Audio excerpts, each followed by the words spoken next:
അങ്കണവാടി തലത്തിൽ മാർച്ച് 1 മുതൽ 15 വരെ സംഘടിപ്പിക്കുന്ന സ്വച്ഛതാ പഖവാഡയുടെ ഭാഗമായിട്ടുള്ള രണ്ടാമത്തെ പ്രവർത്തനം മാർച്ച് 3-നാണ് നമ്മൾ നടത്തേണ്ടത്. നമ്മൾ നടത്തിയിട്ടുള്ള ഒന്നാമത്തെ പ്രവർത്തനത്തിന്റെ തുടർച്ചയായിട്ടാണ് ഈ ഒരു രണ്ടാമത്തെ പ്രവർത്തനം നമ്മൾ നടത്തേണ്ടത്.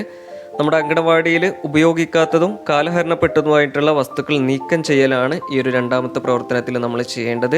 അതായത് നമ്മുടെ അങ്കണവാടിയിലും അങ്കണവാടി പരിസരത്തും കേടുപാടുകൾ മൂലമോ കാലപ്പഴക്കം മൂലമോ ഉപയോഗശൂന്യമായിട്ടുള്ള നിരവധി വസ്തുക്കൾ ഉണ്ടാകാൻ സാധ്യതയുണ്ട്.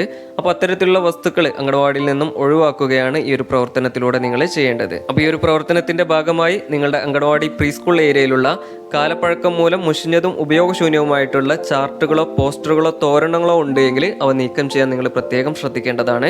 അതുപോലെ കാലപ്പഴക്കം മൂലം ദ്രവിച്ചതും ഉപയോഗിക്കാൻ സാധിക്കാത്തതുമായിട്ടുള്ള ടീച്ചിങ് മെറ്റീരിയൽസ് ഉണ്ടെങ്കിൽ അവ നീക്കം ചെയ്യാൻ പ്രത്യേകം ശ്രദ്ധിക്കേണ്ടതാണ്. അതുപോലെ ഉപയോഗിക്കാൻ സാധിക്കാത്ത രീതിയിൽ കേടുപാടുകൾ പറ്റിയിട്ടുള്ളതോ പൊട്ടിയതോ ആയിട്ടുള്ള കളിപ്പാട്ടങ്ങൾ, മറ്റു വസ്തുക്കൾ തുടങ്ങിയവ പ്രീ സ്കൂൾ ഏരിയയിൽ നിന്നും ഒഴിവാക്കാൻ പ്രത്യേകം ശ്രദ്ധിക്കേണ്ടതാണ്. അതോടൊപ്പം തന്നെ നിങ്ങളുടെ സ്റ്റോർ റൂമിലും അടുക്കളയിലുമുള്ള ഉപയോഗശൂന്യമായിട്ടുള്ള പാഴ്വസ്തുക്കൾ നീക്കം ചെയ്യാൻ നിങ്ങൾ പ്രത്യേകം ശ്രദ്ധിക്കേണ്ടതാണ്. കൂടാതെ നിങ്ങളുടെ അങ്കണവാടി കോമ്പൗണ്ടിനുള്ളിൽ അലക്ഷ്യമായിട്ട് ഇത്തരത്തിലുള്ള പാഴ്വസ്തുക്കളും ഉപയോഗശൂന്യമായിട്ടുള്ള വസ്തുക്കളും കാണപ്പെടാൻ സാധ്യതയുണ്ട്. അപ്പോൾ അത്തരത്തിലുള്ള വസ്തുക്കൾ ശേഖരിച്ച് നീക്കം ചെയ്യാൻ പ്രത്യേകം ശ്രദ്ധിക്കേണ്ടതാണ്. അതോടൊപ്പം തന്നെ നിങ്ങളൊരു കാര്യം പ്രത്യേകം ശ്രദ്ധിക്കേണ്ടത്, നിങ്ങളുടെ അസറ്റ് സ്റ്റോക്ക് രജിസ്റ്ററിൽ ഉൾപ്പെടുന്ന ഏതെങ്കിലും വസ്തുക്കൾ ഇതിൽ ഉൾപ്പെടുന്നുണ്ടെങ്കിൽ അവ നീക്കം ചെയ്യുന്നതുമായി ബന്ധപ്പെട്ട് നിങ്ങളുടെ സൂപ്പർവൈസറുടെ നിർദ്ദേശം തേടാൻ പ്രത്യേകം ശ്രദ്ധിക്കേണ്ടതാണ്. അപ്പോൾ ഈ ഒരു പ്രവർത്തനം നിങ്ങൾ കൃത്യമായിട്ട് സംഘടിപ്പിക്കേണ്ടതും അതിന്റെ ഫോട്ടോയും ചെറിയ വീഡിയോകളും എടുത്തു വെക്കാൻ പ്രത്യേകം ശ്രദ്ധിക്കേണ്ടതാണ്. അപ്പോൾ ഇത്രയും കാര്യങ്ങളാണ് ഇതുമായി ബന്ധപ്പെട്ട് നിങ്ങളിലേക്ക് പങ്കുവെക്കാനുള്ളത്.